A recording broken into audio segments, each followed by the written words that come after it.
Now let's write down अगला topic जो हमारा आता है और वो है growth of current, growth of current in an RL circuit. हम रेजिस्टर भी लेके चल रहे हैं और ज़्यादा आइडियल केस एक्चुअली यही, मतलब एक जेन्युइन केस यही है, क्योंकि बिना रेजिस्टेंस के कोई सर्किट होता नहीं है। रेजिस्टेंस जो ओम वाली होती है वो तो होती है। आइए इसको चेक कर लेते हैं कैसे करना चाहिए। एक हमने रेजिस्टर लिया और एक हमने इंडक्टर लिया और उसे हमने बैटरी से लगा दिया। अब देखते हैं ग्रोथ कैसे शुरू होती है। करंट भेजा, करंट यहाँ भी जाएगा यहाँ भी जाएगा। खैर करंट क्योंकि इंक्रीज वाली सिचुएशन है तो ये बैटरी को रिप्लेस कर सकता है और इसे रिप्लेस कर दे बैटरी के साथ। ये हमारा आर है और बैटरी ऐसे बनेगी जो कि एप्सिलॉन का काम करेगी इंड्यूस्ड ईएमएफ वाला। और ये हमारा क्या होगा, वीबी बैटरी वोल्टेज। करंट जा रहा है, आइए इसको हम इक्वेशन के फॉर्म में लिख लेते हैं। हमको पता है सारे ईएमएफ एक साथ लिखो, VB plus E is equals to I into R and VB minus L D I by D T is equals to I R. So we have VB is equals to L di by dt plus IR।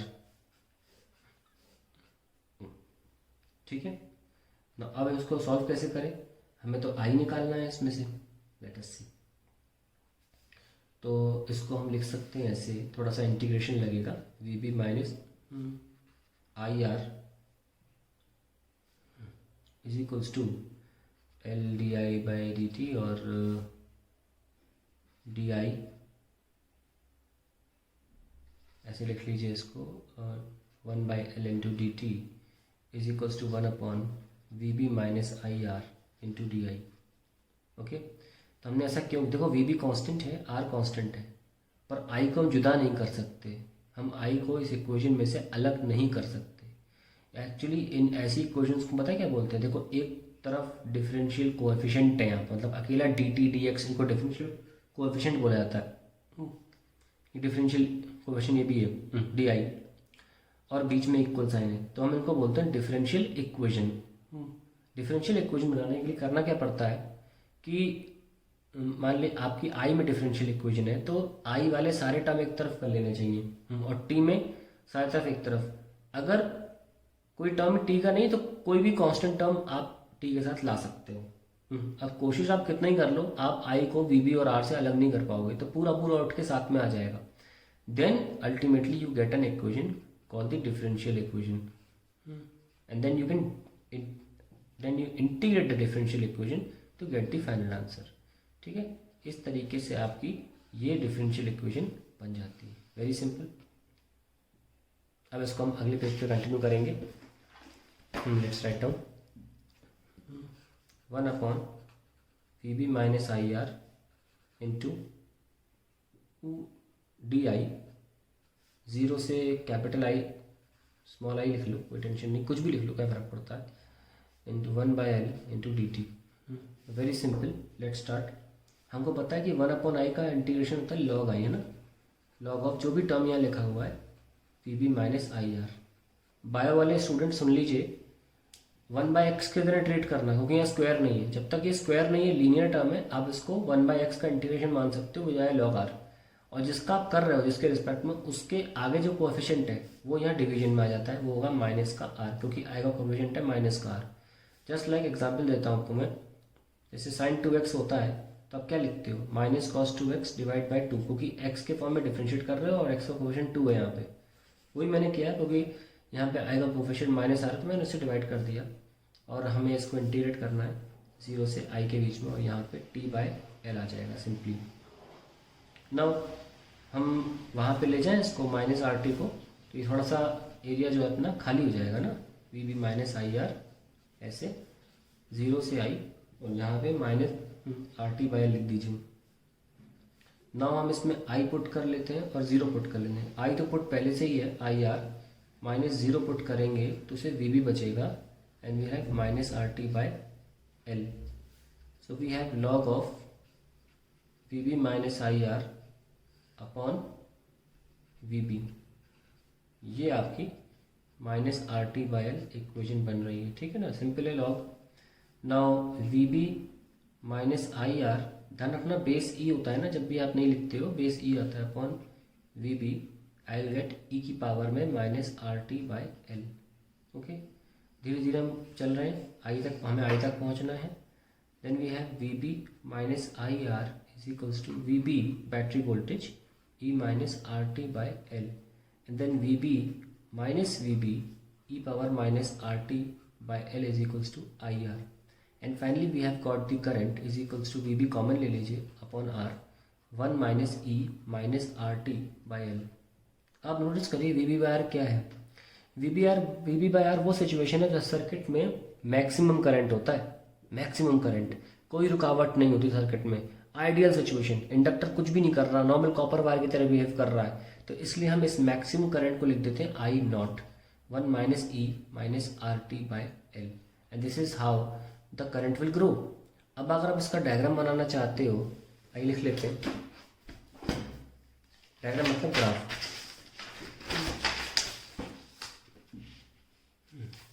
तो अगर आप graph बनाना चाहते हो पहले equation लिख लो, I is equals to I not 1 minus E power minus R T by L. तो देखो सबसे पहले टाइम इक्वल टू 0 पुट करो, उससे क्या होगा पता लग जाएगा कि स्टार्टिंग में करंट कितना है। I is equals to I not 1 minus E power 0 that is I not 1 minus 1 that is 0, starting में करंट 0 है, ठीक है। और टाइम को आप इन्फिनिटी रख दो, अगर इन्फिनिटी, तो करंट क्या हो जाएगा आई 1 minus E power minus infinity, तो ई power 1 minus E power infinity, तो एनीथिंग बाय, तो ई की वैल्यू जो होती है 1 से बड़ी होती है एग्जैक्टली 2.718 है। किसी 1 से बड़े नंबर का इन्फिनिटी करोगे तो नंबर भी इन्फिनिटी हो जाएगा, है ना। तो 1 minus 1 by infinity, anything by infinity है 0, तो करंट अपनी फाइनल वैल्यू को अटेन करेगा टाइम इन्फिनिटी पर। और हम देख सकते हैं कि एक्सपोनेंशियली वेरी कर रहा है, तो कैसे ग्राफ बनेगा, एक्सपोनेंशियली 0 से स्टार्ट होगा t इक्वल टू 0 टाइम में, और इन्फिनिटी पे जाकर अपनी मैक्सिमम वैल्यू को आई नॉट को अटेन कर लेगा, सॉरी आई नॉट लगा लीजिए, आई नॉट को अटेन कर लेगा, this is I not which was equal to battery voltage divide by resistance, ठीक है। और एक पॉइंट के बाद क्या होगा, यहाँ पर जाके मतलब कि कांस्टेंट ही रहेगा एक तरह से, तो इस पार्ट को हम बोलते हैं ट्रांजिएंट पीरियड। क्या बोलते हैं, ट्रांजिएंट पीरियड। आइए इसको लिख लेते हैं, what is transient period. Transient period is that time in which current grows to saturation, grows up to लिख लो, grows up to saturation, वो हमारा ट्रांजिएंट टाइम होता है, ठीक है। हम इसमें बहुत इंपॉर्टेंट टर्म भी आपको बताने वाले हैं, ध्यान से सुनिएगा उसे, let us right. That is time constant. Now what is the time constant? Time constant को टॉ से दिखाते हैं, वैल्यू होती है L/R, ये होता है टाइम कांस्टेंट, ठीक है। So I is equals to I not 1 minus E minus कितना हो जाएगा T बाय टॉ हो जाएगा, क्योंकि L/R को डिफाइन किया गया है टाइम कांस्टेंट में। अगर देखना चाहते हैं तो जैसे कि इक्वेशन थी I is equals to I not 1 minus R T by L थी, तो हम क्या कर सकते हैं, इसको 1 माइनस ई टी L/R आप इसे रख सकते हैं। तो L/R एक्चुअली क्या है, हमने टॉ डिफाइन किया है, time constant 1 minus E T by tau, sorry minus sign आना बहुत ज़रूरी है, T by tau. What is T, how to define T by tau, let us I mean how to define this time constant. देखिए एक जुगाड़ है अच्छी define करने की, कि let tau equals to T, पहले देखो लेट करो, बताता हूँ कैसे होगा। I is equals to I not, ऐसा करने से 1 minus E minus T by T हो जाएगा, यानी कि it will become I not 1 minus E power minus 1, that means it will become 1 minus 1 upon E I not, then it will become I not 1 minus 1 upon 2.718 I not 1 minus 0.368 and this minus 0.636, आसपास 363 जो भी है आई not हो जाता है, यानी कि the current becomes 0.36636 of I naught.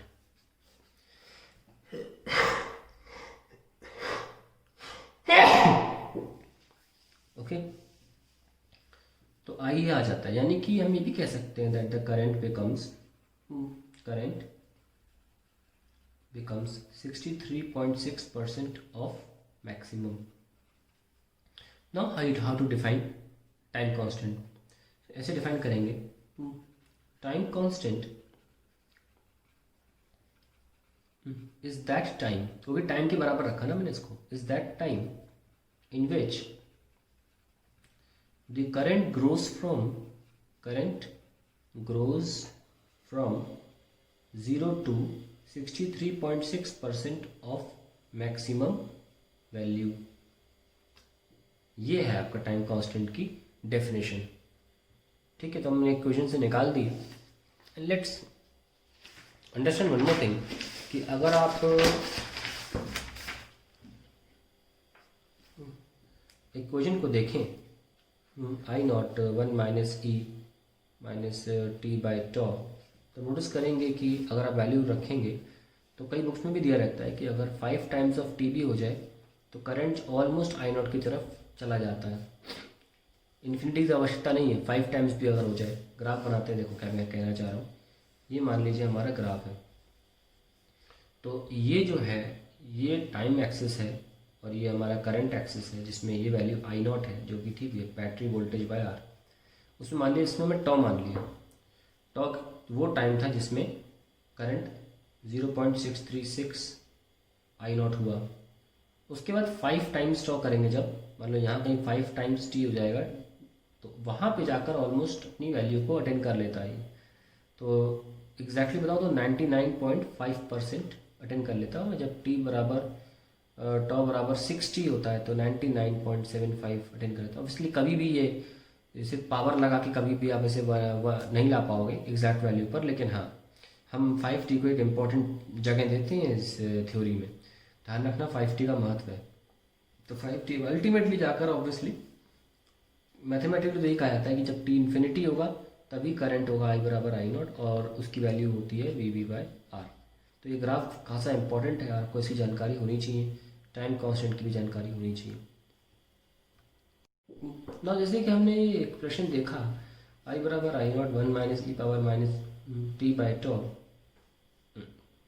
तो इसमें हम ये कह सकते हैं how, heading is how conductor behaves या रिएक्ट्स कह सकते हैं, बिहेव्स भी बोल सकते हैं, एट डिफरेंट टाइम्स। जैसे कि अगर हम t इक्वल टू 0 ले तो उस वक्त करंट क्या है, आई नॉट के बराबर। करंट 0 है ना, क्योंकि यहाँ पे अगर आपने 0 लगा दी तो ये e पावर एनीथिंग 0 1 होता है। एनीथिंग पावर 0 इज 1, 1 माइनस 1 0, तो करंट 0 आ जाएगा। इन दैट केस जो आपका इंडक्टर है स्टार्टिंग में, it behaves like an open circuit. Current है ही नहीं, ओपन सर्किट की तरह बिहेव करता है। तब इस वक्त फिर जब आप इसे इन्फिनिटी लेते हो तो करंट अपनी जगह पर पहुंच जाता है आई नॉट पे, और ऐसे में इंडक्टर जो है वो एक क्लोज्ड सर्किट की तरह बिहेव करता है, जिसमें करंट VB बाय आर दौड़ रहा होता है। तो ये बात ध्यान रखिएगा कि कैसे कब कैसे बिहेव करता है। एंड एक बात और ध्यान रखें कि this state, the state when current achieves its maximum value, that state is called steady state।